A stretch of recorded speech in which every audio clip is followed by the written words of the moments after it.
এবার দখলদার ইসরায়েলের পররাষ্ট্রমন্ত্রী গিডিয়ন স্যার হামাসের বিরুদ্ধে নিজেদের পরাজয়ের কথা স্বীকার করেছেন।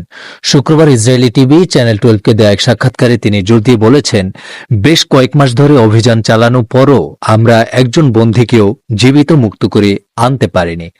তবে সরকার হিসেবে আমাদের অনেক দায়িত্ব রয়েছে। তিনি এ সময় পরাজয় স্বীকার করে বলেন, হামাসের উপর আমরা বড় ধরনের আঘাত হেনেছি, কিন্তু তাদের বিরুদ্ধে আমরা যুদ্ধের লক্ষ্য অর্জন করতে পারিনি। এদিকে ইসরায়েলি বিশ্লেষকদের অনেকেই গাজা যুদ্ধে তাদের লক্ষ্য অর্জনে ব্যর্থতার কথা স্বীকার করেছেন।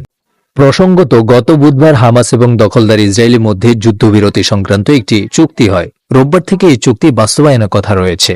চুক্তি অনুযায়ী প্রথম ধাপে হামাস ইসরায়েলের 33 বন্দীকে মুক্তি দিবে। বিপরীতে ইসরায়েলের কারাগারে আটক সহস্রাধিক ফিলিস্তিনিকে মুক্তি দেওয়া হতে পারে।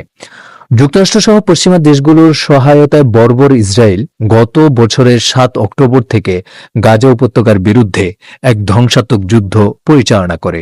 এতে এ পর্যন্ত 47,000-এরও বেশি ফিলিস্তিনি শহীদ হয়েছেন, যাদের বেশিরভাগই নারী ও শিশু। এছাড়া 1 লাখেরও বেশি ফিলিস্তিনি আহত হয়েছেন।